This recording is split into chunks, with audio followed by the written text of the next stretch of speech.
Shortland Street, and that was when we went when my daughter was sort of going through her early teens. She got into Shortland Street, and I felt it was important to watch it, so we had something to talk about. There was a relevance there, but there you go. Mine, Young Doctors, great show. Alexia Russell, Martin Posse, thanks for your time. Back tomorrow, Friday. Till then, bye. Stanley. Bye.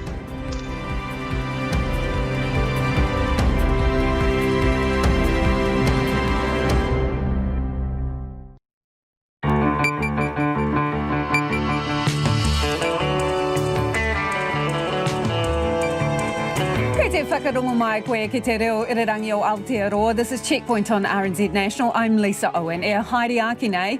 Police are plucking off protesters one at a time outside Parliament. There's been 120 arrests. The district commander's called in reinforcement but concedes this won't be over quickly. Deja vu for Westport. Get ready to go again as bad weather thumps the area. Who's critical and who's not? That's the multi-million-dollar question for businesses as registrations for the government's COVID test to work scheme go live. The Minister's here to explain it all.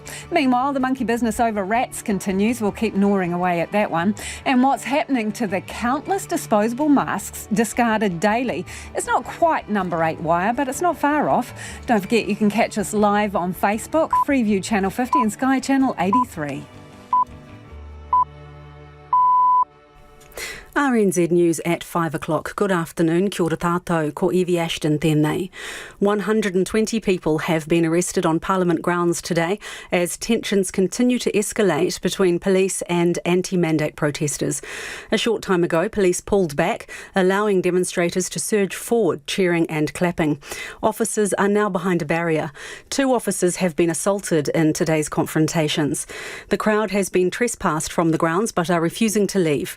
Wellington District Commander Superintendent Corey Parnell says they don't expect the protesters to be gone today. I'll continue to test and adjust our operational tactics in terms of what presents in front of us, but I anticipate we still are going to be into the coming days. Corey Parnell says 150 police have been brought in on top of the 900 staff already in the district, and that number will grow in the coming days. Wellington Police are helping parking wardens to clear blocked roads around Parliament. The anti-mandate demonstrators have been asked to shift illegally parked vehicles and 120 tickets have been issued so far. The Wellington City Council says while it would like to start towing, a lot of resources are needed. Council spokesperson Richard McLean says the council is in constant discussions with the police about the vehicles. Owners will be fined $40 if their vehicles are parked on the footpath and $60 if they're on yellow lines or parked on the road. Meanwhile, Wellington retailers say the anti-mandate protest at Parliament is affecting business and staff. Retail NZ says the protest has reduced sales by at least 70% across the CBD at a time when businesses are already struggling with red light restrictions. Chief Executive Greg Harford says many shoppers are avoiding the area and it's often difficult serving the protesters. One of the issues with a big protest full of people who are anti-vax and anti-mask restrictions is that they want to engage with retail and hospitality businesses because they are in town and they want to shop, but they're not able to because they're breaking the law if they're not wearing a mask in store. We're certainly hearing that there's been some abuse hurled at retail workers down that end of Wellington. Greg Harford says retailers are worried about angry people dispersing from Parliament grounds. Mandatory evacuations are underway in Westport as the Orawaiti River continues to rise. Residents in low-lying parts of the township have been ordered to leave, with more flooding expected at tonight's high tide. Bulla Mayor Jamie Klein says officials are keeping a close eye on the district's 2 rivers, with helicopter survey flights underway. I've just come back myself from an assessment up the Bulla and Orawaiti River catchments. It is really clear the Orawaiti is still rising and getting close to inundating some of the areas. So that is why the evacuations have now become mandatory. Jamie Klein says the Bulla River is running at just over 11 metres high. A second person has tested positive for COVID-19 in Queenstown. Queenstown Lakes District Mayor Jim Bolt says the second case is believed to be the partner of the first case announced earlier today. He says it's time to double down and keep the community and visitors safe and healthy. Just be careful, use contact tracing, it's really important. Wear your mask, practice personal hygiene to a high degree, and if you're feeling unwell, go and get a test. Queenstown Airport, a flight to Auckland, Skyline Gondola and Mai Tai Lounge have all been identified as locations of interest. New community cases of COVID-19 have hit a record 306, the highest daily tally since the start of the pandemic. Northland DHB has finally reached the 90% COVID-19 vaccination target for first doses. For weeks, it's been the only DHB still in the 80s. Chief Executive Dr Nick Chamberlain says the milestone is significant. 4,600 people aged 12 and over need their second jabs for the DHB to reach the 90% double-dosed target. Now to sport, and fears the opening round of Super Rugby Pacific may have to be postponed have escalated, with New Zealand Rugby expecting members of the Moana Pacifica squad will test positive for COVID. Moana Pacifica's final pre-season match this weekend is set to be cancelled after a member of the wider training squad, who was with the team on Monday before it headed to Queenstown, was deemed a close contact. A Blues player, also a close contact, is now isolating in the side's Queenstown hotel. All Moana Pacifica and Blues players have had initial RAT tests, and while none were positive, Chris Lendrum of NZR says they're now waiting on the more definitive PCR tests.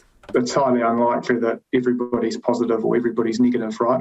So then the next step is who are the close contacts. That'll be defined by the DHB. That, and then in turn will identify how many players inside the bubble can continue to train, how many have to isolate. South Africa cricket captain Dean Elgar is playing down the impact of MIQ ahead of the upcoming Test series with New Zealand. The Proteas have been given the green light to begin outdoor training at Lincoln today after 7 days in quarantine in Christchurch. Elgar says his side won't be underprepared and is confident of their chances in the two-match series which starts a week today. And Manchester City have stretched their lead at the top of the Premier League to 12 points after a 2-0 win over Brentford. That's the news. Confrontation at Parliament. If there's any physical altercation, they're being taken out and removed. And here's another person who's been removed from the crowd, being held down and handcuffed now. The Mayor admits it's a problem. Do you feel like you've lost control of that part of the city? At the moment, we don't have control of that city, so it's a matter of us working with the police to get that control back again. And another deluge on the west coast. All the roads in and out of the district are closed. Flooding, slips, debris on the roads, that sort of thing. So you're cut off at the moment, are you? Absolutely. Yep, totally cut off. News as it happens. Morning Report, weekdays from 6 on RNZ National. And we're funded through New Zealand On Air. You're with Lisa Owen on Checkpoint next. Right now, the short forecast from Met Service to midnight Friday. For Northland, Auckland, Coromandel and Bay of Plenty. Also for Gisborne and Hawke's Bay, north of Napier. Areas of cloud and patchy drizzle, but mainly fine in the east. Scattered rain for a time tomorrow. For the remainder of the North Island, isolated showers today, some heavy about central areas. Rain in Wellington this evening, spreading elsewhere tomorrow with heavy falls possible. For Marlborough, Nelson and Buller, periods of rain easing south of Golden Bay and the Sounds for a time this evening and tomorrow morning. For Westland, partly cloudy with isolated showers, becoming fine tomorrow morning. For Canterbury and Otago, generally fine with isolated afternoon showers, mainly about the ranges. Coastal low cloud from tonight, spreading inland tomorrow evening with patchy rain. For Fiordland and Southland, showers in Fiordland, fine spells and the odd shower elsewhere. And for Te Kuhu, the Chatham Islands, rain easing tomorrow. It's 7 minutes past 5. Our next news headlines are at 5:30. Nā mihi iwi, tēnā koutou katoa, no mai haere mai ki Checkpoint I tēnei rā, ko Lisa Owen tēnei. There is no room for complacency. Emergency services are warning Westport residents to prepare to evacuate, with high tide expected at 7 p.m. tonight. Floodwaters have cut off the town today, homes have been inundated, and more than 60 residents have already been moved to higher ground. We'll have updates throughout the programme. But we begin tonight in Wellington, where police have arrested 120 protesters on the grounds of Parliament during the third day of anti-mandate demonstrations. A massive deployment of officers is slowly and methodically picking out protesters one by one, leading them away from Parliament's front lawn. But they're still facing stiff resistance, with the rest refusing to leave. Ko taku hoa I nāianei, ko Jake McKee. Our reporter Jake McKee joins us now from Parliament. Jake, you've just come from a police briefing. What did they have to say? Well, Lisa, this is no longer a peaceful protest. Police said this morning is when the tide turned. Today there have been more than 120 arrests, those people being released on bail, but largely they have been charged with trespassing and obstruction. When they've been released, they have been given a trespass notice. They cannot return here to Parliament. Now, we have more than 1,000 police officers on hand that are able to come and help out at this incident. That means this is now a national incident. That's why they've been able to. There are now 900 district staff on hand and others from around the country that will keep being deployed as long as police feel necessary to ensure public safety. And then one issue that police are now finding is there's no leadership. They say there's too many groups charging for too many different things. They've tried to communicate, but any lines of communication are now gone. We spoke earlier to Superintendent Corey Parnell, who says he has other concerns for police.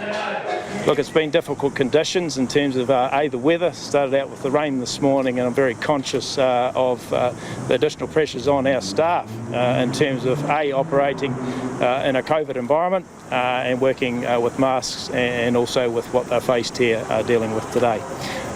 We've continued to try and really encourage those persons present here to peacefully desist and effectively now have been trespassed from the grounds of Parliament. Despite our hope that they would do that willingly and peacefully, that hasn't come to fruition today. What's happening with the vehicles parked around town and abandoned, Jake? Yes, so nearby Bowen Street and Molesworth Street, they're still blocked with cars. The police have started escorting council staff around now to issue fines to those cars, the council earlier this week, saying they weren't going to do so because they didn't feel safe putting their staff out there by themselves. Police started walking around today and people started going to their cars, these long horns that were echoing and deafening. You could hear them from the inside our offices in Parliament. But now they are starting to ticket them. Police say they have a plan for the removal of vehicles from these streets. We don't know what that is yet. They didn't want to go into their operational details, but expect to see some clearance of these vehicles in the coming days. Thanks, Jake. That's Jake McKee joining us live from Parliament. 120 arrests today and 150, reinforcements police brought in from other districts to help with that protest. It is 11 minutes past 5 and you're with Checkpoint on RNZ National. Kia ora rawatu mo te whakarongo mai e haere ake nei. Coming up, we go live to Westport, where residents are already being evacuated due to flooding. So who's a critical worker and who isn't? For business, it could literally be a multi-million-dollar question. From today, they can decide for themselves if they fit the bill and register for the government's COVID Test to Work scheme. If they qualify, workers will be allowed to skip COVID-19 isolation rules as long as they have no symptoms and they return daily negative rapid antigen tests that will be supplied by the government. The aim is to keep essential services such as food production and delivery, power and water supplies ticking over when the worst of Omicron hits. And there's also a category for solo workers, the bubble of one. Ko taku manuhiri nainei, called Chris Hipkins, the COVID response minister, joins us now. Kia ora, Minister. Anyone who self-identifies as being critical, will they be guaranteed a supply of rapid antigen tests? Well, kia ora, Lisa. Businesses will first of all need to look at the criteria to be in, an essential business in this context before people can access the rapid antigen tests. Self-employed people will be able to go in and assess their businesses effectively against those criteria. So it's not limited only to those with significant numbers of employees. But it's important to recognise what this is. Obviously, during our red level settings, businesses can continue to operate regardless of whether they are critical businesses or not. This is about saying which workers should be able to go back to work, or do we need to be able to go back to work in some circumstances in order to keep things moving, even if they're close contacts of a COVID-19 case. Right, I understand that, but what I saw when I looked at the form is it's a box-ticking exercise. You identify whether you think you fit the criteria. So if you tick all the boxes, get to the end and your answers are right and it deems you critical, does that guarantee you that you will be part of the scheme? Or is there some kind of audit that happens before the businesses are chosen? There'll be a relatively light touch review process that we'll have in place to make sure that the scheme is working as it's intended to. I don't expect. So what does light touch mean, Minister? Will you audit their applications, or if they tick the boxes that say they're critical, will you give them the rapid antigen tests and put them in the test to work program? If there is a review of applications, it's more likely to be on a sample basis to make sure the system's working as anticipated. We are not going to have a formalised approvals process where everybody needs to be formally approved in order to do this. We are going to be trusting businesses to make these decisions. Bearing in mind that businesses, even where they're critical businesses, I imagine will look at this as a last resort rather than as a first option, because they are going to want to keep their other staff as safe as possible. And so having staff who are close contacts coming back to work and testing every day, that's still got some risk associated with it. And so I imagine in terms of their own thinking, their own planning, businesses will use this as a last option. They won't be rushing to do this immediately. Have you got enough rapid antigen tests in the country right now to supply everybody who identifies themselves as critical?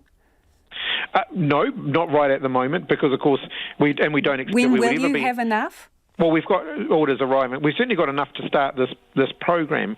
Bearing in mind, we're not talking about testing everybody who is potentially a critical worker. We would only be providing them with tests if they were A, a critical worker, B, a close contact of someone who had COVID-19, and C, needed to go back to work. But those numbers could escalate quickly, couldn't they, Minister? So in terms of what you've got now, you say, is it going to be a graduated approach? You will allow some businesses and then bring more businesses online later? No, all businesses who are eligible will be eligible from the beginning. This will kick in when we reach stage 2, which of course at the moment we're not quite at stage 2. We do expect that we're going to get there quite soon. How soon? So this will be available. And we've got about, I think at last count, there's about 6.5 million tests there ready to go, ready to distribute for this purpose. So we've got plenty of tests available to get underway with this. We have more arriving every week. So when you say phase 2 soon, can you be explicit about the tipping point and how far off you think that is? No, I can't, because obviously our case numbers so far have actually built more slowly than we expected, and most of the modelling was suggesting. Now, that's on one level a sign of success, but on another level, it does mean we haven't reached this point as quickly as we thought we were going to. So we'll keep that under review, but we're seeing a bigger, today's our bigger case number. We're over 300 today, and all of the international experience suggests that you do reasonably quickly, your case numbers grow, reach a point where case numbers sort of start to double, within a few days. So the indicator number was 1,000 cases a day, right? So 300 plus today. When we reach 1,000 cases, will we automatically tip into phase 2? It's not automatic. We obviously keep things under regular review. We're looking at this every day and making decisions about that. But I think we have been really clear that we don't expect it's going to be much longer before we do get to that second stage. Now, on the website, it said the government had identified businesses proactively and contacted them and asked them to sign up to the critical list. Which ones? Can you give us a couple of examples? Well, if you look at the overall criteria, talking about businesses that are required to operate in order to keep specifics, the food. Which ones did you think were critical? Can you name us some businesses? Oh, no, look, I haven't got a list of the individual businesses, but we've certainly been working with both businesses and with, business organisations to make sure that the message gets out there. So what records will be kept, what checks and balances will be done to ensure that the tests are used and the results are recorded for those workers who are supposed to be doing the tests? We will have a facility where people can upload effectively the results of their rapid antigen test. As I've indicated before, though, will that be compulsory, Minister? No, we are moving to a more devolved COVID-19 response where we're not going to be centrally controlling and checking absolutely everything. We are going to expect from this point onwards a much greater degree of personal responsibility. In terms of businesses, we are going to be asking businesses to make more decisions for themselves, and we'll be providing the tools to support them to do that.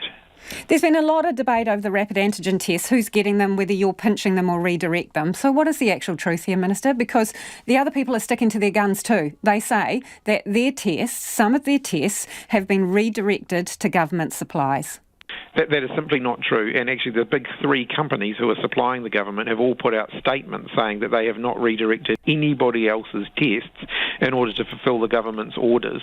And what has happened, what most of them are saying, is that they're fulfilling the orders in the order in which they received them, and the government's orders, the Ministry of Health's orders in most cases, came first. Well, that's interesting, because I'm looking at some material from a company who booked in for a standing order of these rapid antigen tests, and they were notified by the supply company that that standing order was no longer possible to fill because the government had asked for incoming supplies to be directed to the government.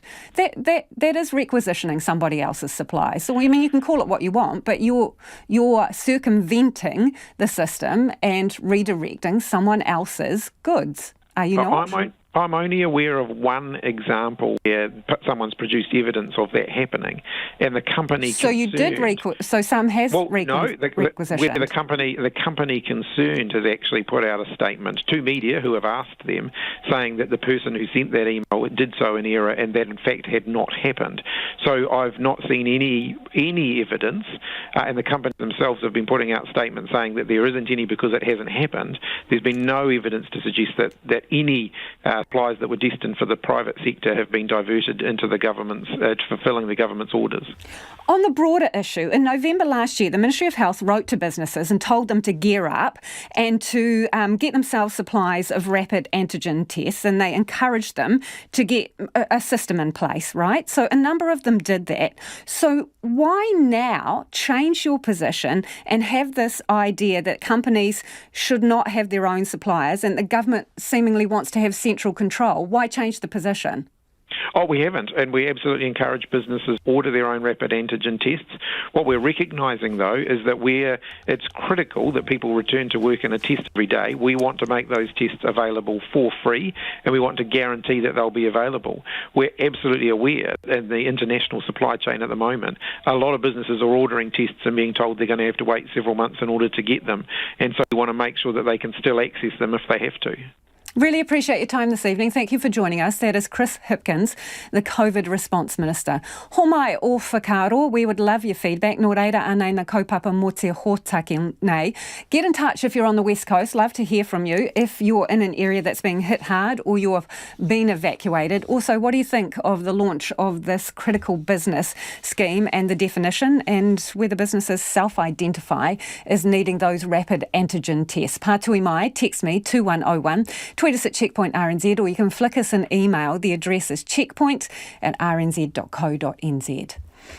A state of emergency is once again in place in and around Westport, and evacuations are underway for the second time in a week. A high tide is due at 7 tonight, and residents are being told to get to higher ground. Bulla District Mayor Jamie Klein joins me now. Jamie, mate, you must feel like you can't get a break. Yeah, it seems to be on repeat, definitely. So bring us up to date. What's going on there? Look, the evacuations are still progressing. We now have 60 to 80 odd people in our welfare centre. Obviously, a number of people have found their own arrangements, in terms of evacuating their properties that are at risk. So these are some of the low-lying areas of Westport. The hydrology team are constantly monitoring the river, so we're still expecting that peak to come, not only from the Bulla but from the Orowati, which takes the overflow from the Bulla when it's in flood. They're talking about a prolonged peak, so somewhere between sort of 6 to 10 p.m. tonight, potentially coinciding with high tide around 7 p.m. So that's the period that's causing the most concern.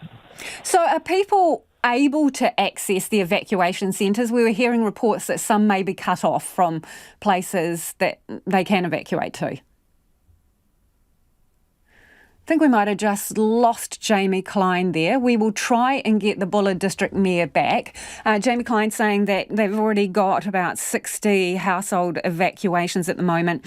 A long peak expected between 6 and 10 tonight when the rivers could be at their highest point. And as you were saying, pretty tough to get a break because this is the second time in a week that they've had evacuation orders and heavy rain there. It is almost 23 minutes past 5. And I think we've got Jamie Klein back on the line. Can you hear me, Jamie? Yeah, I've got you back. Sorry about that. Dropped out. No worries. You're in a difficult situation at the moment. Tell us, are people who need to evacuate able to get to safe places? We were hearing the roads are pretty bad.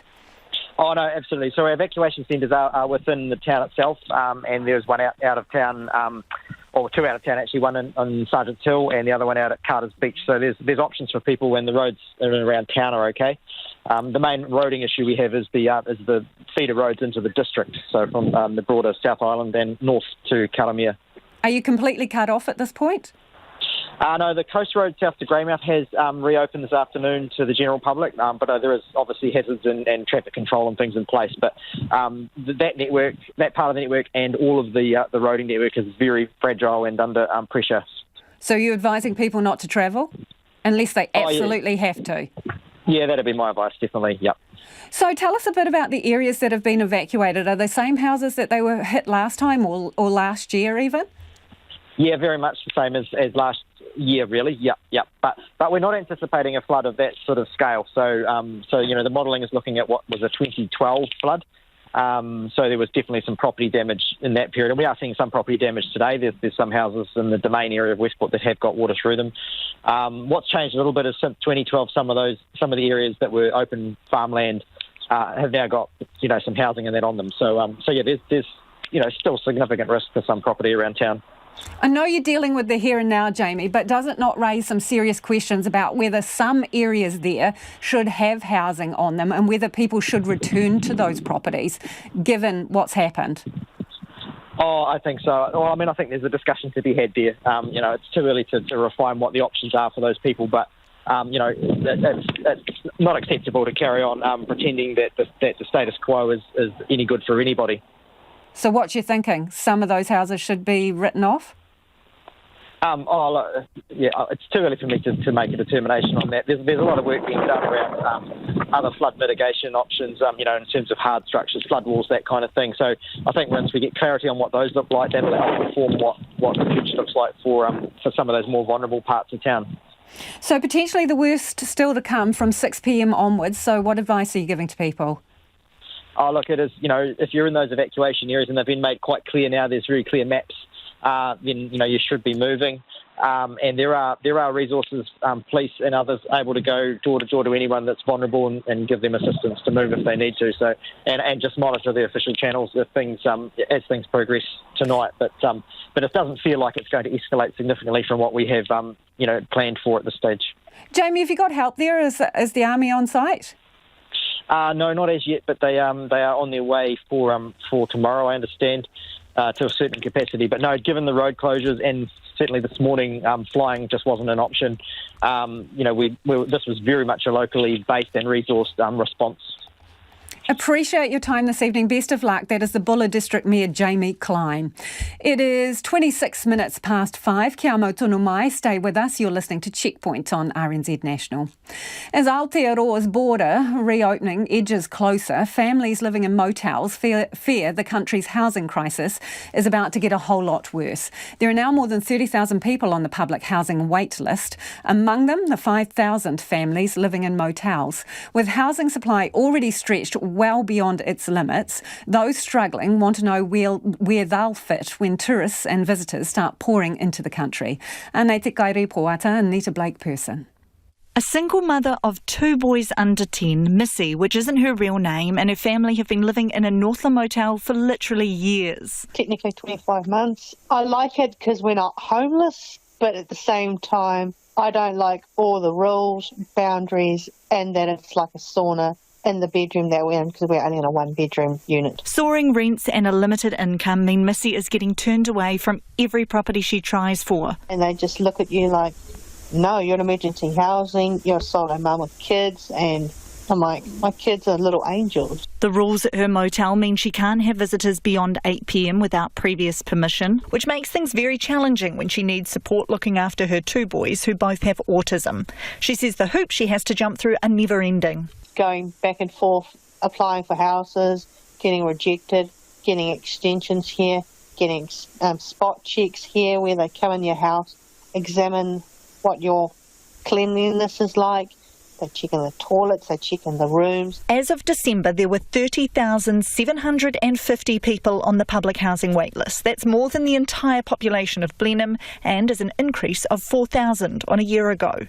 Ministry for Social Development figures show there were 4,911 people living in motels in December, with 46% of those households including children. But that doesn't include the hundreds of people living in motels in Rotorua which are under MSD contracts. Missy is worried about what will happen to her motel and others across the country when the borders open. There's going to be more homeless people, there's going to be shortages of motels for people like myself to stay in that are homeless. They're just going to kick us out and give the tourists the room because they pay full price. She's not the only one. Salvation Army's Ronji Tonielu says the borders reopening will put a squeeze on the whole housing market, adding to existing pressures. He fears people will end up without places to live. The reality for those motel owners is that they're business people as well, so they will go to where the money is, whether it's with a MSD contract or whether they're likely to get more from those returning from overseas. So I think they will follow the dollar. I guess the consequence for that then is, potentially less houses available or less rooms available for those in that sharper end of the housing continuum. He wants to know what guarantees the government is going to put in place to ensure families aren't abandoned by the motels they've been living in. They need to come up and front up with some urgent options, or else you're going to start seeing more visible signs of homelessness as well. So I think those are some of the short to sort of immediate term options they could do. But then again, we've always come back to we need long-term solutions, because they can't stay in emergency housing long-term, they can't stay in transitional housing long-term, so we need that supply to come on the other end. In a statement, the Social Development Minister Carmel Sepuloni said MSD is aware of the potential for pressures on motels once the borders open up. She said the ministry was working with moteliers to understand their capacity. However, they had no current indication that motels were intending to stop offering emergency accommodation. Nita Blake Person with that report, and some of you getting in touch about the police handling of the protest at Parliament. This one kind of reflects the sentiment. Huge respect for the New Zealand Police today. Having watched the live coverage of the anti-vax protest at Parliament, most people, me included, would like the protesters out of the grounds and out of Wellington, but I trust the police in their handling of this difficult situation.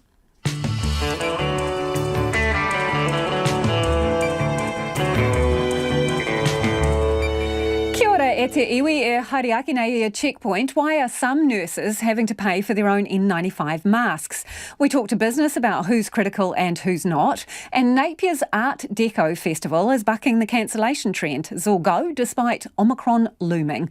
Homai o whakaaro, we love your feedback, so do get in touch. You can text us on 2101, tweet us at Checkpoint RNZ, or you can email checkpoint@rnz.co.nz. Anea, iwi mina pita kōrero. Tēnā koe Lisa, kia ora tātou, I'm Evie Ashton. 2 police officers have been assaulted in confrontations with anti-mandate protesters on Parliament grounds. 120 demonstrators have been arrested and face charges, including trespass and obstruction. However, those still on the grounds are refusing to leave. Wellington District Commander Superintendent Corey Parnell says police don't expect the protesters to be gone today. More flooding is expected in the west coast town of Westport when high tide strikes at around 7 o'clock tonight. Mandatory evacuations are already underway as heavy rain pelts the town for the second time in less than a week. Buller Mayor Jamie Klein says some recently flooded homes are again in the firing line and houses along Roebuck Street are already water damaged. A record 306 community cases of COVID-19 have been recorded today, with 12 people in hospital. Queenstown has 2 cases of the virus, both related to each other. And Northland DHB has finally reached the 90% COVID-19 vaccination target for first doses. It's the last DHB in the country to reach the mark. Supermarket giant Countdown is examining the new exemption scheme that allows critical workers to skip isolation requirements. Businesses can now apply to be classified as a critical service, meaning their staff can keep going to work if deemed a close contact of a COVID-19 case. They'll be provided rapid antigen tests to take every day. And the Art Deco Festival in Napier is going ahead next week, despite the spread of Omicron. The festival was cancelled with a day's notice last year. Around 50 of the usual 200 events will be held. Those are the headlines. Our next news bulletin is at 6 o'clock. Kia ora rā, Evie. No mai hoki mai. This is Checkpoint. Ko Lisa Owen tēnei. Ko kei kone, Nona Peltier, mina kaupapa kai Pakihi. Nona is here to talk to us about business. Nona, steel products company Vulcan has had a stellar debut as a listed company, doubling its half-year profit. What did it make? It made $54 million for the 6 months ended December. The company listed on the NZX late last year. It's an Australian firm, but basically when they listed, their share price was, I think the pre-price was $7.10, debuted around $7.50. Well, today it's $10.18. It bucked the market movement and rose nearly 2%. The company has got sales volumes up 10%, revenue rising 35%, and its margins up 6 percentage points. Let's talk about natural gas, because this seems like another thing that people may be paying more for. What is the reason? Well, we're moving towards renewable energy, and in that period of time where gas supply, people, start... there's fewer customers, I guess, for gas over a period of time. Say we get close to 2050 or 2030, you're going to see fewer customers. Well, you're still going to have to maintain those pipes that transport the gas. So the companies that supply gas, it costs quite a lot of money to maintain those lines. And rather than load the price over, say, the next 20 years, they're going to front load it when there's still lots of customers around to pay for it. So gas customers today will be paying an average of 4.5% more.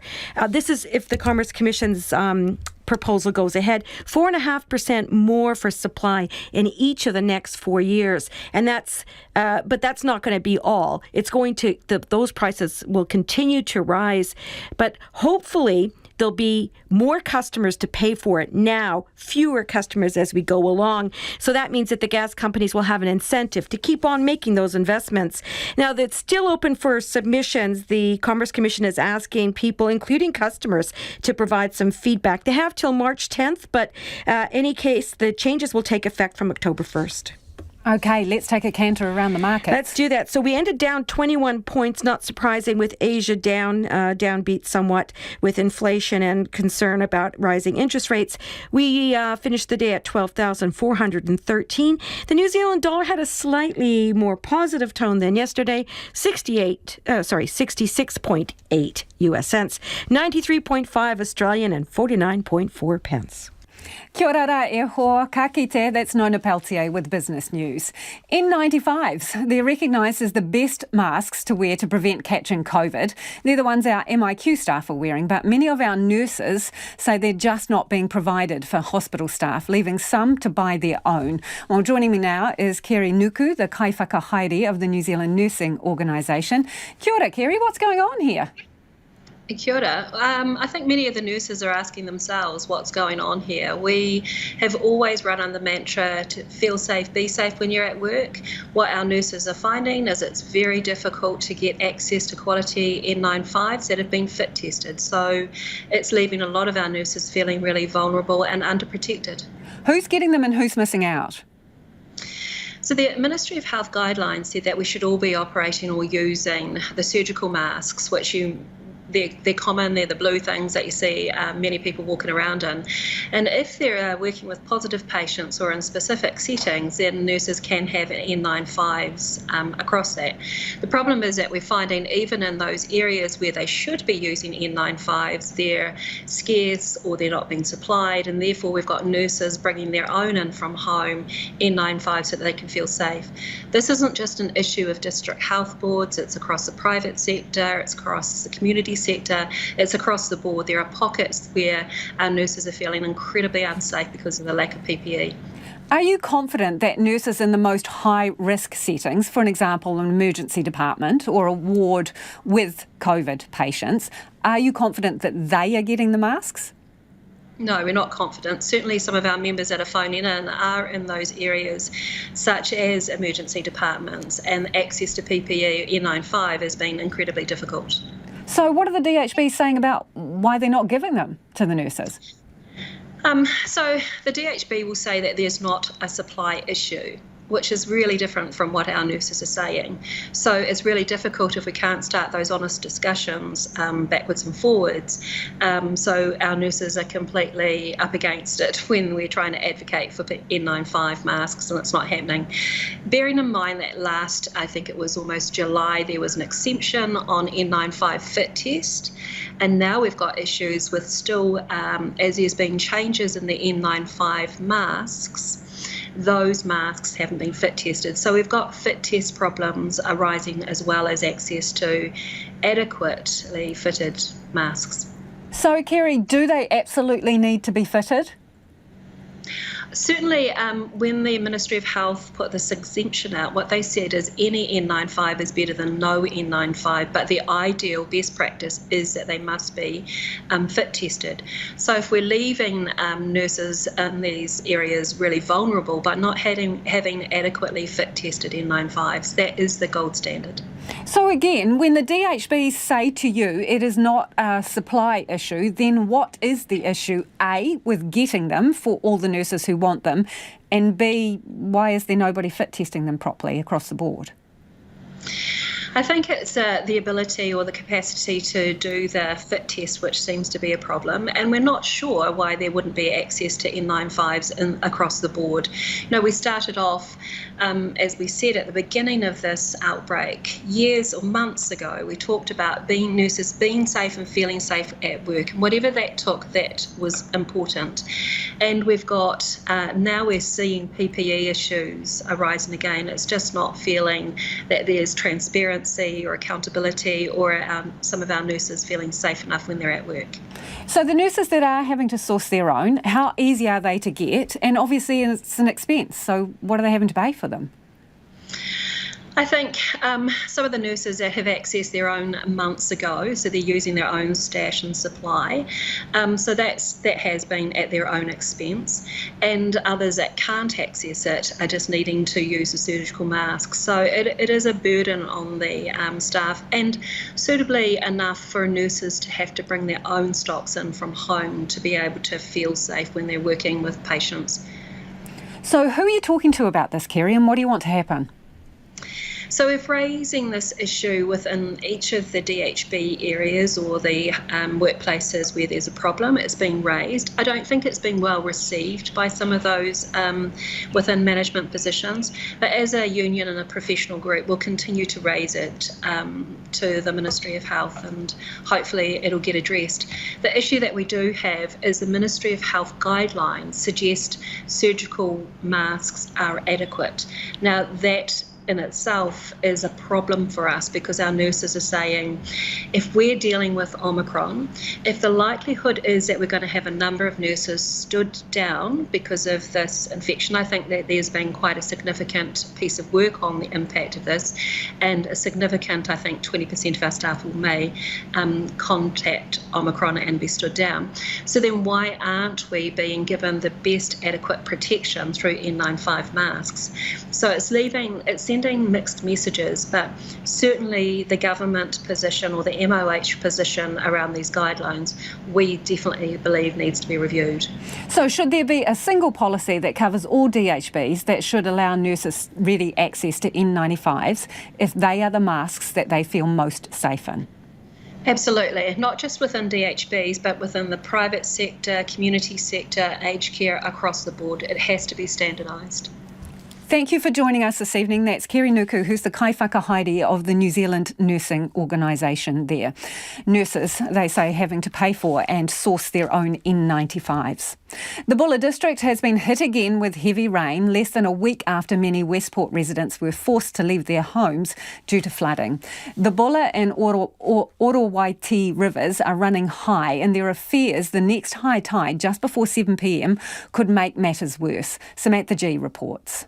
For the second time in less than a week, Westport residents have been told to pack a bag, grab their pets and head for higher ground.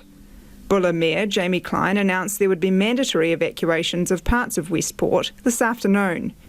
At 4 p.m, the Bulla River at Te Kuha, 16 kilometres upstream from Westport, was running at over 11 metres, with a flow of more than 7,000 cubic metres per second. That's a significant amount of water that's already in the buller, and obviously we're concerned about the upper reaches still finding its way down to report through Westport.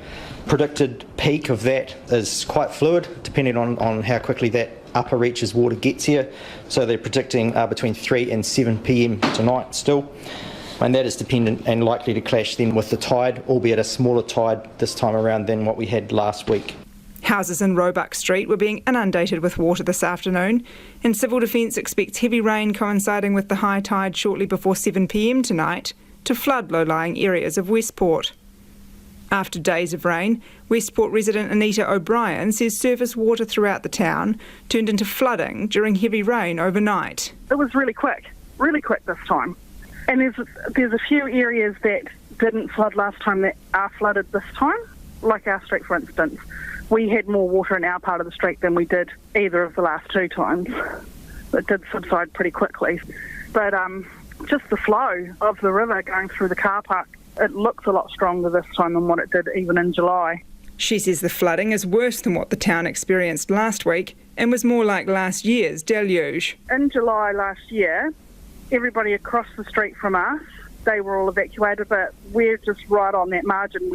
We're not in the flood zone. Yeah, we're very lucky, so quite a few of our friends not so much. In the early hours of the morning, she says there was uncertainty about what people threatened by floodwaters should do. A bit of confusion, really, as to why people weren't evacuated last night, given we were so prepared last week, and this week the preparations just weren't there. So people are just really confused. Inland from the coast at Anangahua Junction, resident Lorraine Tewi says everyone in the small town was high and dry, but several farms along the banks of the Buller River had been inundated with water. The river's really flowing heavily and farmlands have been covered with all the rain and roads are closed and it's still raining. It's flooded, some of our locals. It's gone right through one farm, right through their house. Never done that before as long as they've been there. Evacuation centres are now open at South School, Carter's Beach Holiday Park and Waimangaroa Hall for people who can't stay with family or friends on high ground outside the evacuation zones. The road south from Westport to Greymouth has just reopened, but State Highway 6 through the Buller Gorge remains closed due to slips and flooding. It's 6:45. I'm Lisa Owen and you're with Checkpoint on RNZ National. He muriaki ina pitipita kōrero after the news at 6. What's happening to the thousands of disposable face masks that get chucked out every day? The government says it's taking a light touch when it comes to policing businesses that register as critical for the COVID Test to Work scheme. Workers that qualify will be allowed to skip COVID-19 isolation rules as long as they have no symptoms and return daily negative rapid antigen tests supplied by the government. From today, businesses can register for the scheme that's aimed at keeping essential services such as food production and delivery, power and water supplies ticking over when the worst of Omicron hits. Brett O'Reilly, the Chief Executive of the Employers and Manufacturers Association, is on the line. Kia ora, Brett. Kia ora, Lisa. Are you happy with self-identification as a critical business, and is it going to work and work smoothly? Well, it's very interesting, place that we've ended up with this, I guess, given the original intention. And so, look, we're not unhappy with the fact that businesses are not, as we've seen in the past, sort of grouped into industries and have no opportunity to register themselves. So that's a positive. We're a little surprised with this new category, which is the bubble of one, because you can, if you have someone in your business who is a close contact, and they can still come to work, but they have to stay in a bubble of one. There's a definition of what a bubble of one is. And that person does not have to have a rapid antigen test as part of being in the bubble of one. So that's a category that's a little bit of a surprise to us, and you don't have to register to be in that category. So we expect that many businesses will opt not to go through the registration process and actually just deal with it as need be. And those workers will be in the bubble of one. Brett, come on. How many people would seriously qualify realistically for a bubble of one? And I put this to you in the sense, even if it was a sole operator, let's use the example of a builder, right? What about inspections on site? Where are they getting their jib board from? What happens when the plumber comes to do the toilet at the house renovation? Well, the interesting thing, Lisa, is you don't have to. You can be a bubble of one in an office. You can be a bubble of one in a factory. It doesn't mean that you can't be around other people. It just means there are some rules around that. So we just think that's an interesting approach that's been taken. Brett, do you think people, is what you are saying to me, do you think people are going to circumvent the system, not register, and claim to be a bubble of one when perhaps they're not? Yes, I think that's exactly what's likely to happen, because I think it's just an interesting loophole to have been created. Well, does that make a mockery of the system, given that I've just had the Minister on earlier in the program saying that they're taking a soft touch with compliance? It doesn't seem that there's going to be really any check-ins, so why are we bothering asking businesses to register full stop? Well, I think that's a good question in that process. I guess you can't get, if you want to get free rapid antigen testing, and as part of this, then you do need to register. And the process, and I've just been working through it this afternoon. You can go and collect those tests from a site to be specified, or you can have them sent to you. But I think, at the end of the day, businesses are going to have to follow their health and safety plan, no matter whether they're the bubble of one or they're in they go through that registration process and use common sense. And I have to say, from our experience over the last 2 years, most businesses have done a pretty good job of that. We've had very few cases of transmission in a business environment. So I think that's a positive for us to reflect on. Where does this leave business, though, that is not deemed critical by the tick box exercise, not deemed critical, but they see themselves as essential? Where are they left? Well, they can try the bubble of one approach if they have a close contact. We would still encourage as many businesses as possible to be using rapid antigen testing. That to us for many months, as you know, has seemed to be a really smart course of action to take. And obviously there have been some very large New Zealand businesses, Main Freight, Auckland Airport, etc., that have been doing that for some time. So I think there is flexibility in what the government has announced, and ultimately I think the best chance of minimising Omicron in the workplace will be by those businesses working out what's the smartest strategy for them. Have you registered as a critical worker, and are you going to? Yes, we will. Yes, we will. As much as because I'd like to see how the process will work. Do you think you fit the definition? Because you must not be able to work from home, and your position must be one that nobody else can do in your absence. Yeah, I'm not talking about me personally. I'm just talking about some of the functions that we perform at the EMA. We will register, so we'll see how that process works. I think the biggest challenge in all of this, Lisa, is the unknown of not being certain how long Omicron is going to impact your business. So, we've all been through the lockdowns. We know how that works. But is this a 1 month, 2 months, 3 months, 12-month process? Because, yes, there have been some people who have been able to work from home in the past, and we know that many businesses have been very effective at doing this. But if this drags on for a long, long period of time, we know that there are not good consequences from people being isolated over long periods of time. So we might find that businesses register, to cover that occurrence, and obviously they don't have to just register now. They can, I imagine, register at any time, just to safeguard that. Of course, whether they're accepted through that process will be interesting.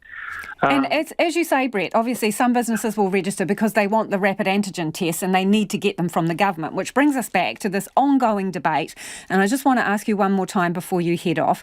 Again, the COVID response minister categorically denies that any rapid antigen tests have been, redirected from personal business orders and co-opted into government supplies. What's your position on that?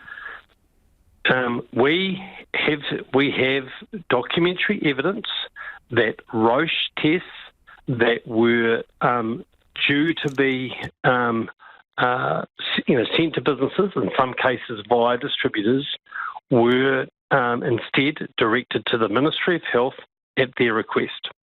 That's not ambiguous. Thank you for joining us. That's Brett O'Reilly, who's the CEO of the EMA. Despite the many event cancellations around the Motu, Napier's Art Deco Festival is still going ahead next week, but it will be hugely scaled back.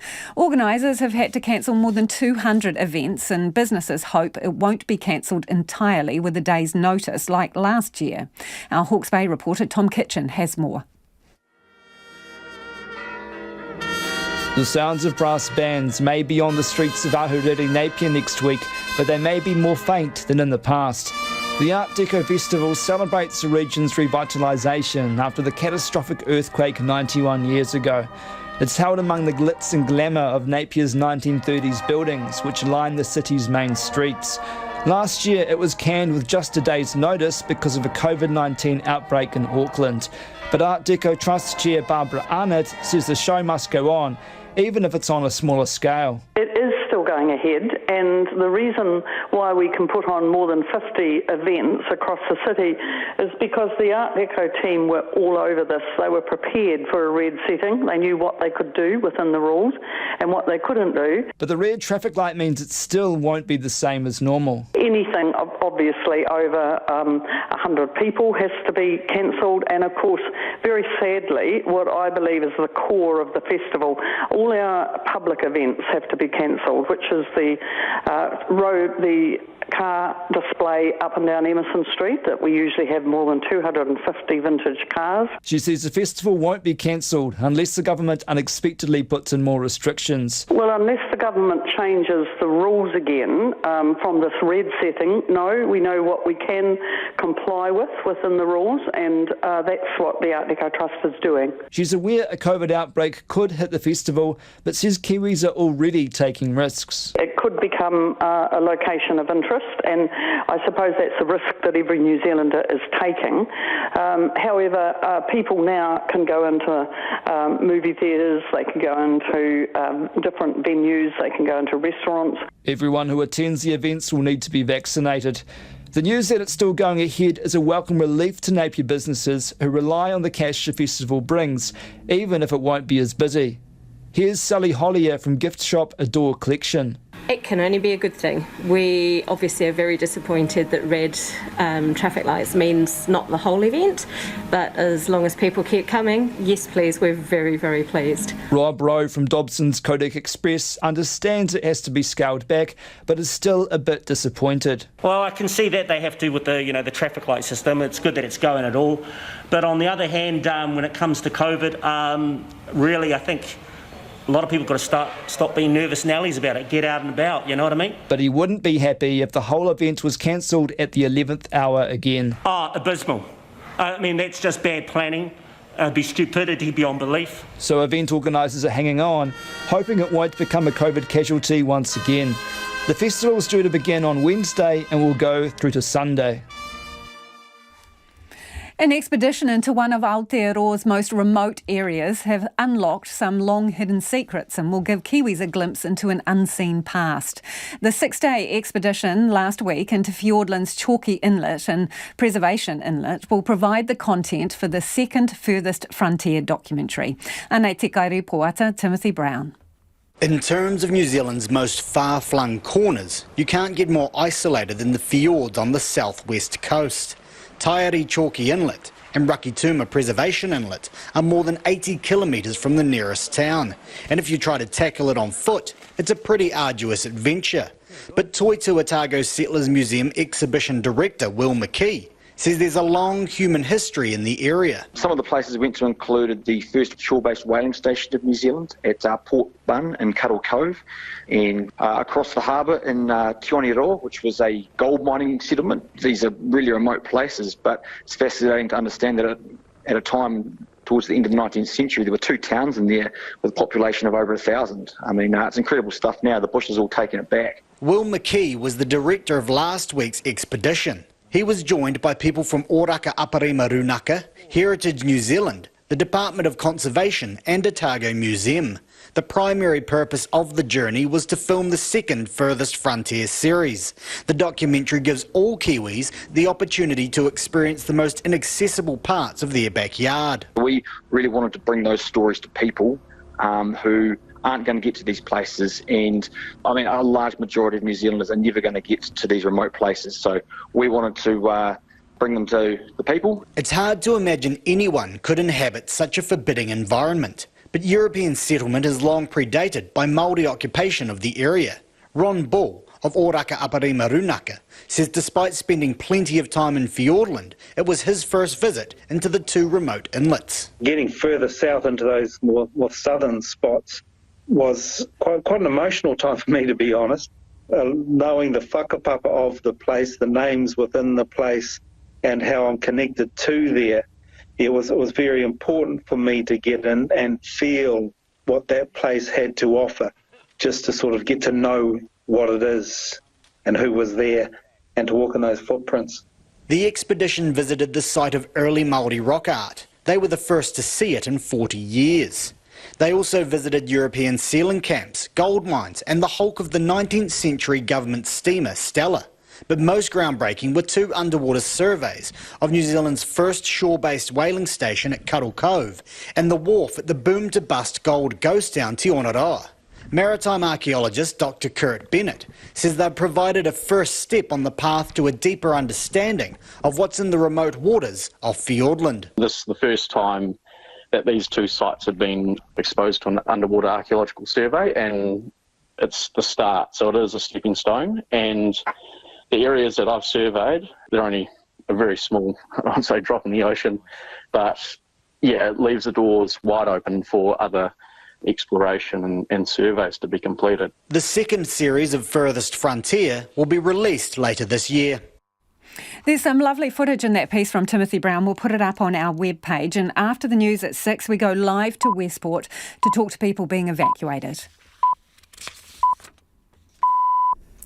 RNZ News at 6. Good evening. Kia ora tātou, ko Evie Ashton tēnei.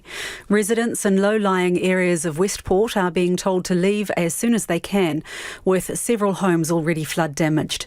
Mandatory evacuations are underway with heavy rain combined with high tide tonight, likely to leave areas of the township inundated. Buller Mayor Jamie Klein says some recently flooded homes are again in the firing line, and houses along Roebuck Street are already water damaged. There are houses getting wet now in Roebuck Street, so this is definitely a property damage real event. So we do ask you to take heed of the mandatory evacuation and follow the instructions of the people that are out on the street, door knocking in some cases. Jamie Klein told Checkpoint between 60 and 80 people are in evacuation centres at Sergeants Hill Hall, South School Hall, Waimangaro Hall and Carter's Beach Motor Camp. The peak risk for flooding is between now and 10 p.m. tonight. While some Buller residents have been ordered to evacuate their homes, others are hunkering down to wait out the wild weather. Inangahua Junction resident Lorraine Tewi says everyone in the small town inland from Westport was high and dry, but several farms along the banks of the Buller River have been inundated with water. The river's really flowing heavily and farmlands have been covered with all the rain and roads are closed and it's still raining. It's flooded, some of our locals. It's gone right through one farm, right through their house. We've never done that before as long as they've been there. 2 police officers have been assaulted in today's confrontation with anti-mandate protesters on Parliament's grounds. 120 people have been arrested today. Protesters have been trespassed from the grounds but are refusing to leave. Wellington District Commander Superintendent Corey Parnell says police had used mace or pepper spray and one officer was then dragged into the crowd. They have since received treatment and recovered and actually still deployed at the present moment.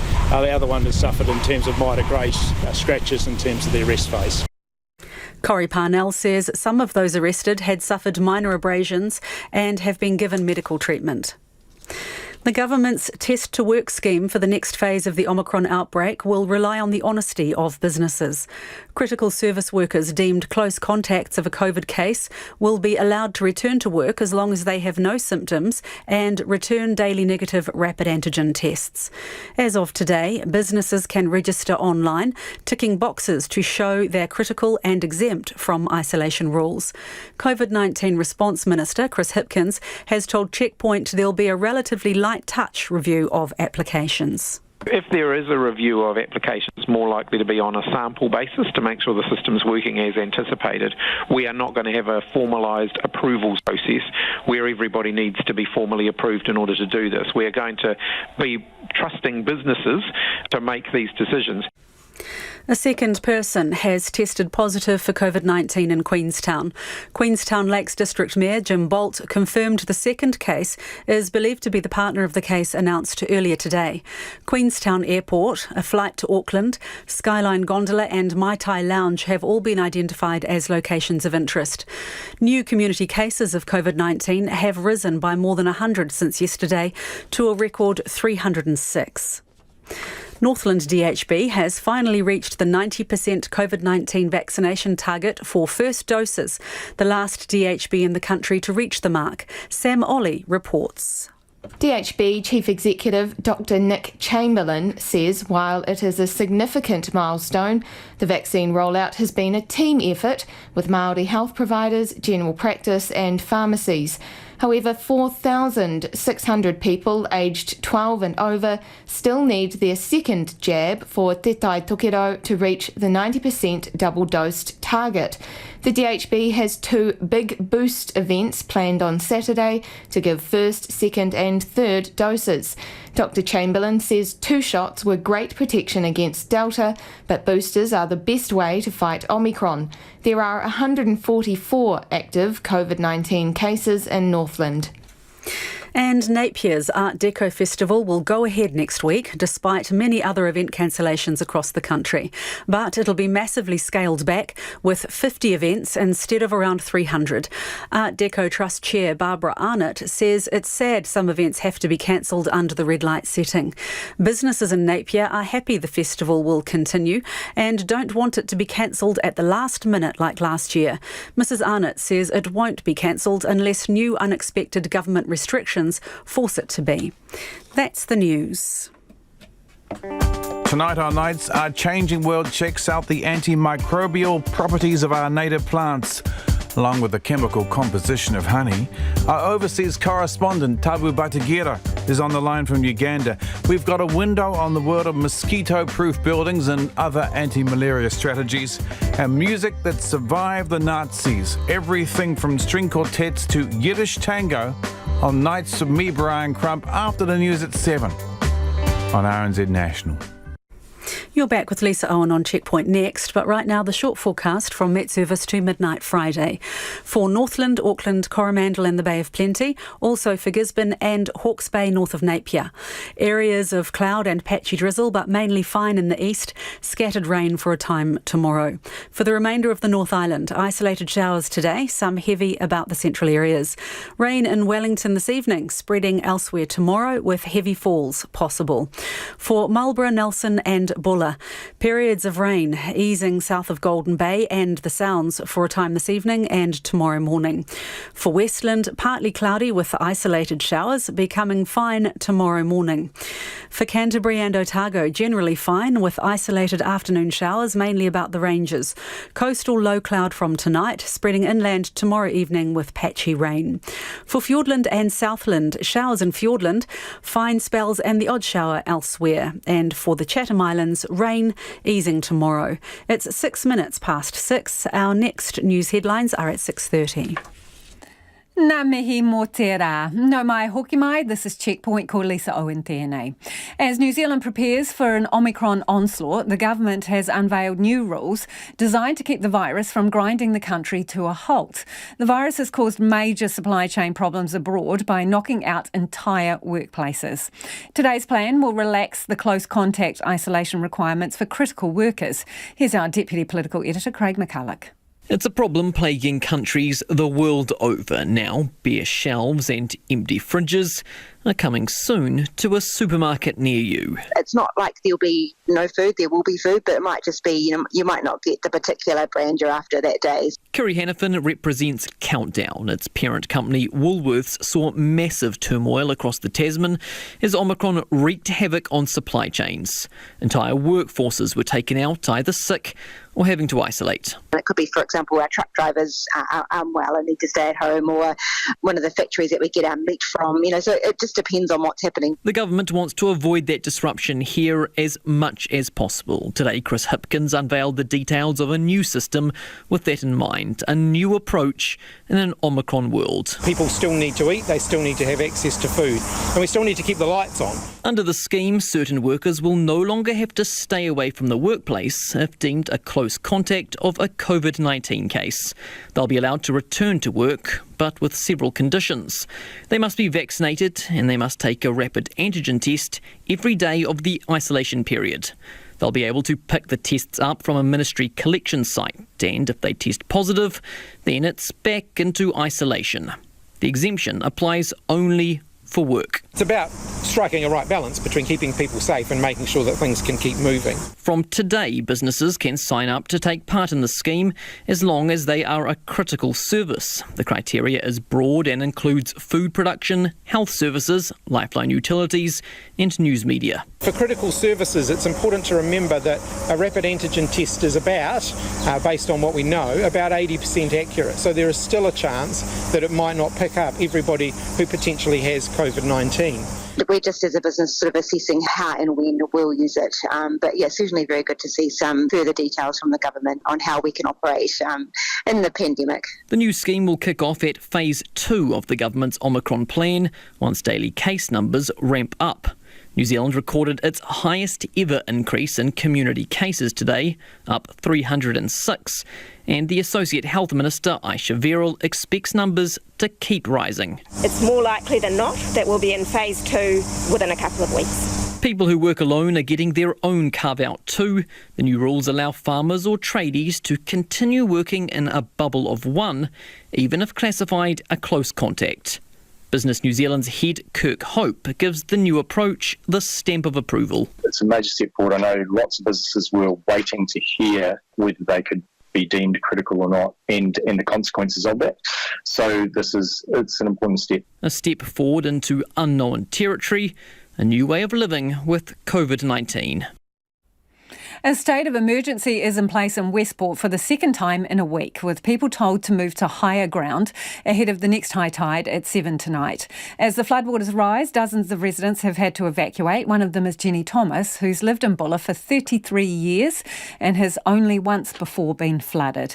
And Jenny joins us now. Jenny, where are you right now? I'm sitting inside my house, actually. Okay, and what can you see? My house is totally surrounded by water. It hasn't gone into my house. The whole outside the fence and everything is all underwater on our side of the street. We had the fire brigade here earlier, but they were pumping it because it's coming back up the stormwater drains. But unfortunately, now we're in a mandatory evacuation. They've left. So, are you going to leave? Yeah, I will leave. I'm just waiting till high tide to see what it's going to do. Right, okay. And you feel safe there at the moment? Yeah, I'm fine. I can get out the driveway. It's not like the river won't come rushing up. It'll just gradually creep up unless it bursts and comes through the domain. So you've lived in Bulla for 33 years. You would have seen a bit over more than 3 decades there. So how bad is this compared to what you've had in the past? Not as bad as July, which I'm grateful for because I only got my walls and my floors put back on my house last week. So I'm grateful for that. But, like, they're saying that it's the same as the flood in 2012, but there was just surface water. It was clean water in the sections, and then it went. I mean, it didn't go into anybody's houses. Jenny, you must be biting your nails if you've only just had your place sort of, fixed after last time. It's pretty devastating to have water lapping at your door again. It is. The plasterer turned up this morning but didn't want to come down the driveway. I was gutted. Yeah, so you say you're going to head off in a little while. How long are you going to wait there? I'll probably wait until the high tide. I've got my bike in the garage that I was going to carry out of the floodwaters and just bike down and have a look at the river because I haven't been near it all day. I was supposed to be at work at the hospital this morning, but I didn't get there, and then I was supposed to be taxi driving this afternoon, but my nice boss at Puller Taxis has not only given me a roof over my head that I can take my cat to, she gave me the afternoon off as well. Yeah, so given your place got hit before, are there some spots there where, well, the houses just keep getting reflooded and maybe they're not the right places for properties, houses? In my block from the corner, from Menzies Street corner back towards the river, there's 5 houses in the row and like all our side of the street is underwater. But the 3 houses closest to the river actually never got any water in them in July because it actually came through the domain and come down Menzies Street rather than zooming up from the river. But now the council are putting out a new plan that our area is deemed to be a major flood risk. So we won't be able to sell our properties and move. So that's pretty rough. Yeah, pretty devastating, Jenny. I'm hoping it doesn't reach your place this time. Stay safe and maybe don't stay there too long. That is Jenny Thomas, who is still in her house, but as she says, there's an evacuation order. She's just waiting a bit longer to see how far the water rises. Now, as tough as the flooding is for those who are in town, it's equally tough for those who can't get to their homes there because the access roads are closed.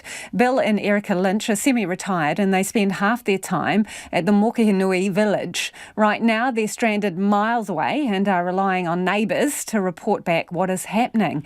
And Bill is on the line. Bill, what are you hearing from the neighbours about your place? Well, I'm waiting to hear some good news, Lisa.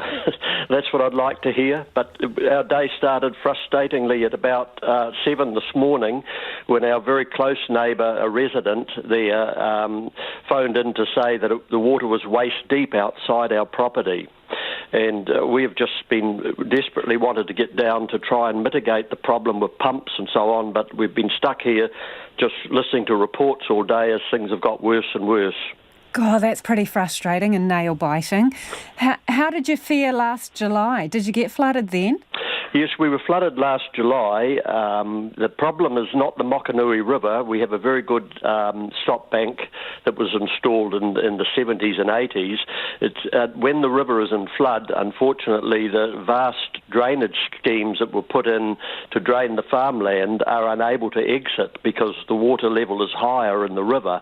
So when we get like the last night, I could see the danger mounting, something like 150 millimetres of rain over 300 or 400 hectares. It's a hell of a lot of water.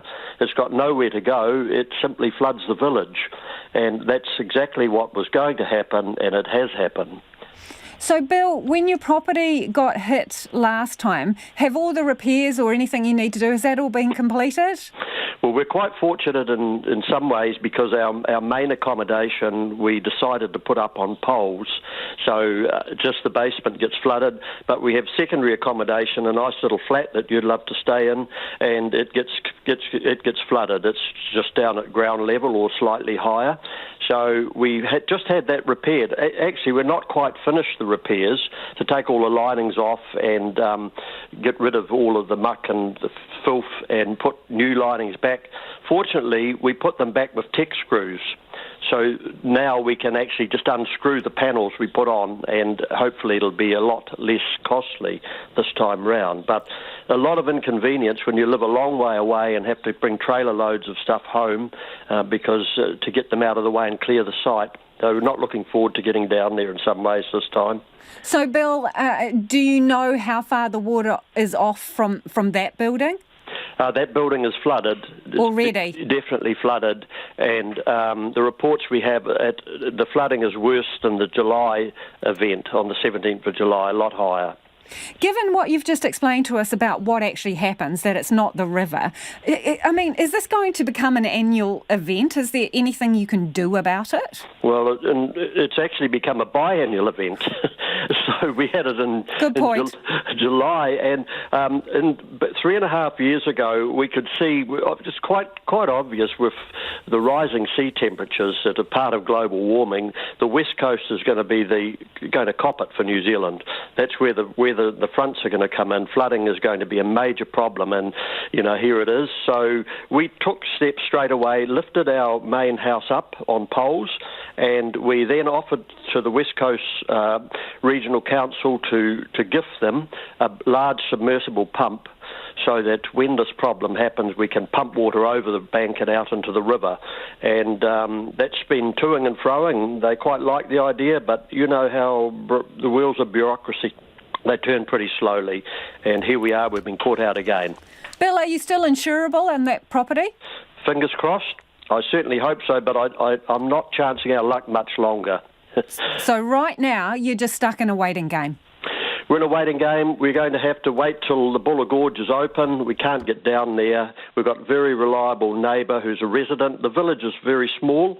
There's only maybe a dozen people live there permanently, and we're sort of torn. I call us torn citizens. We love where we are in both places, but we're going to have to get down there and start it all over again, and it's a very big process in such a remote area, first of all to get there, then to load up your trailer and cart all your stuff home again. So that's game on again, unfortunately, but we're determined that we'll fix it.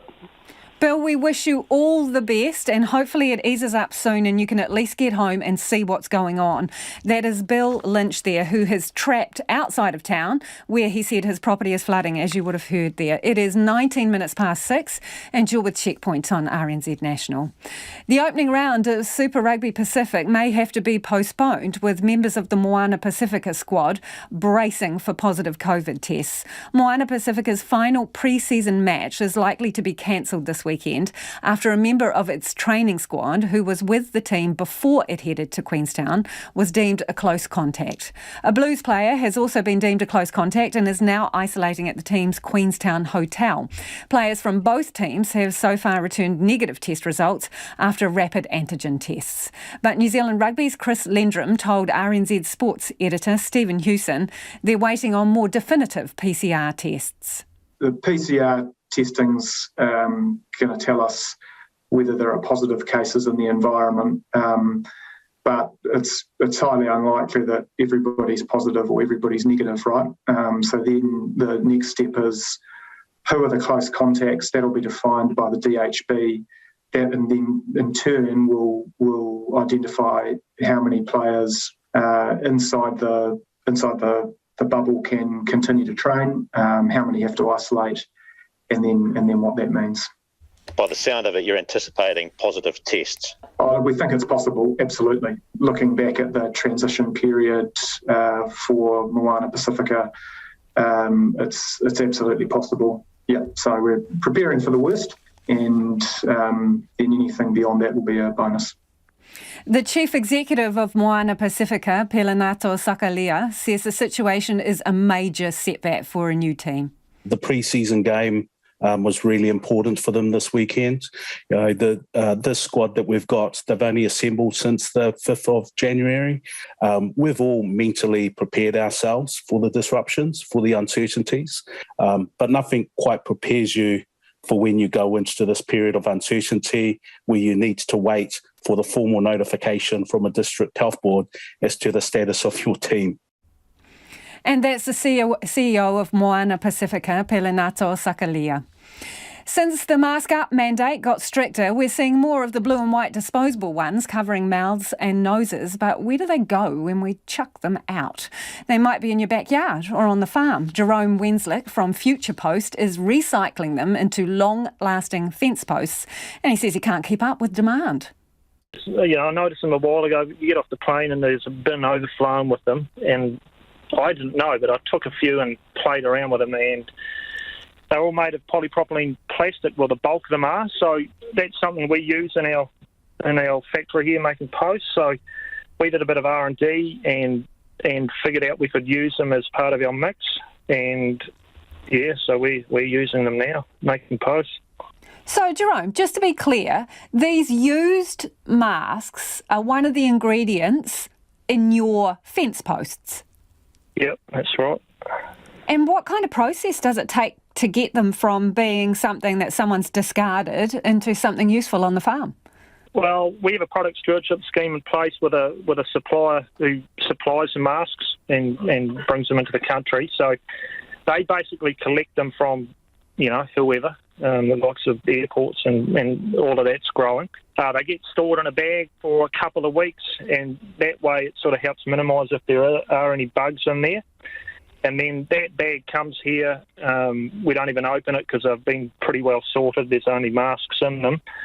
And then they get thrown into a granulator and they get chipped up into pretty small pieces, and then we mix that in with all of the other plastic that we use, so the milk bottles and soft plastic and everything else.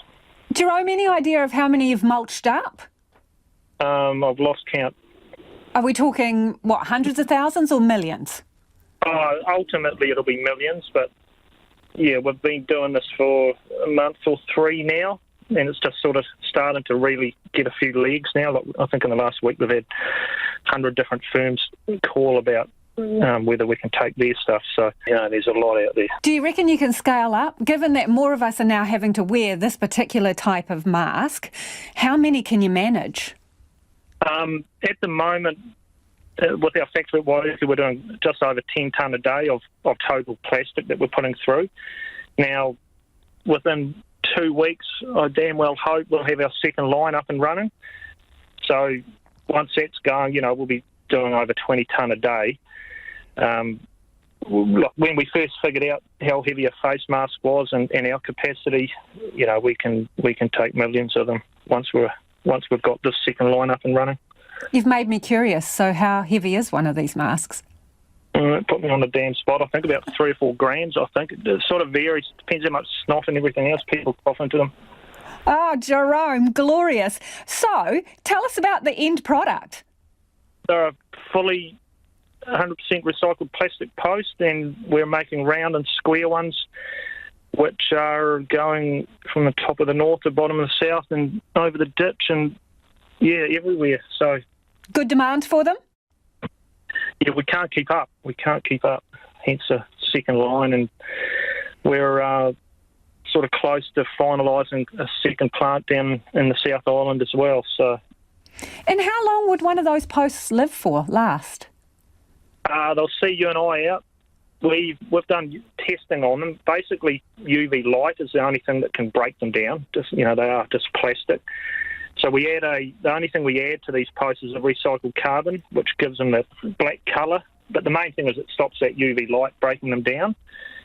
And we've had testing that goes to 50 years, and they're still fine. So, people find plastic in these rubbish dumps that wash out when it rains, and they're 50 years old and still fine. So I'm pretty sure these posts are going to last even longer than that. So you've got a second line that you hope will be pumping and not too long, and you reckon you can handle millions of these. Are you getting any help, or do you need anything to scale up any more? Where do I damn well start on this one? We've applied for some of these waste minimisation funds and various other funds that is out there. We've been denied for basically all of them. Look, I never set out to put my hand out and get a handout from the government, but the thing is, even if we did have a bit of a hand, we know we could have three of these factories around the country that would that'd be diverting tens of thousands of tonnes from a landfill if we had that. And the thing is, we know we can do it. It's just, my pockets aren't that deep, and everything we make now is getting put back into the business and, improving and expanding. And so you've got some of these posts on board now. You're parked up somewhere with the delivery on the back. Yeah, taking some posts up north, actually. And there's a few masks in that recipe that you've got on the back of your truck? Yep, sure are. It's all part of it. And that's Jerome Wenslick from Future Post. Australia's domestic spy agency has warned that COVID conspiracy theories and activism are attracting angry and alienated people who could turn to violence. The ABC's Andrew Green reports. Loud, angry and disruptive. For days, demonstrators opposed to vaccine mandates and other COVID health measures have rallied in Canberra. Their protests calling for the overthrow of governments have been mostly peaceful. Do not be drawn into a conflict. If something bad happens, just step to one side. Occasionally, however, the rhetoric outside Parliament House has turned more sinister. We are coming for you. We don't want you to get caught up in the mess, but if you're still in there when we come, you're caught.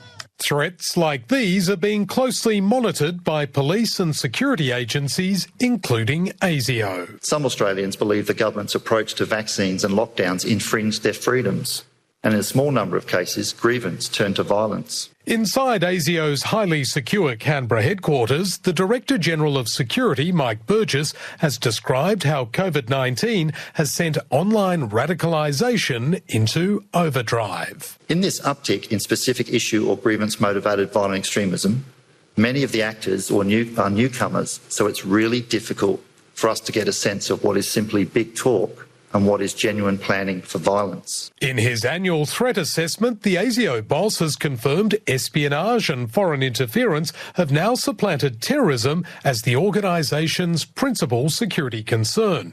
And with the federal election approaching, ASIO has foiled an attempt to install political candidates at the behest of a foreign government.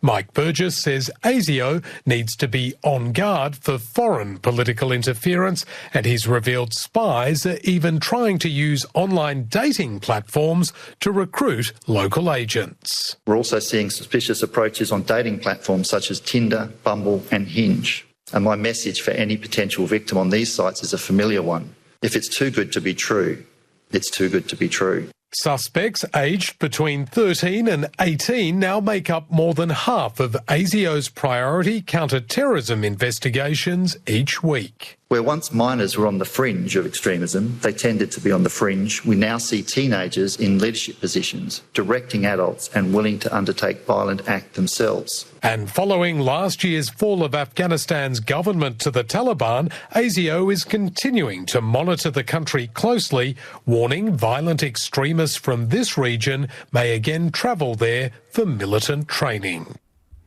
Well, that's almost us. The late news team will keep you updated throughout the night. Ko te kaupapa tuatahi a pōpō. Tomorrow from 5 a.m, Omicron claims 2 more scalps as workers stay home. RNZ News headlines. Good evening, kia ora tātou. I'm Evie Ashton. Westport is bracing for high tide expected in the next half an hour, with mandatory evacuations already underway for low-lying areas of the township. The COVID-19 Response Minister, Chris Hipkins, says case numbers are rising more slowly than expected, but the next stage will be reached soon. There were a record 306 community cases today. And critical service workers who are deemed a COVID close contact will be allowed to return to work as long as they have no symptoms and return negative rapid antigen tests each day. Those are the headlines. Our next news and weather is at 7.